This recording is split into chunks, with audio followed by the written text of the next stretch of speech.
Herkese merhaba arkadaşlar, kanalımıza hoş geldiniz. Barış Arduç'tan Qübsə Özay'a romantik doğum günü kutlaması.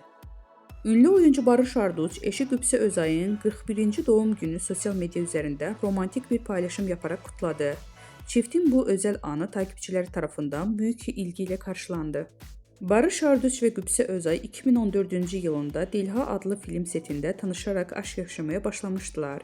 2020-ci yılında evlənərək bu özel ilişkilərini taçlandıran çift 2022-ci yılında isə büyük heyecanla beklədikləri kızları Jan Asya'nı kavuşmuşdu.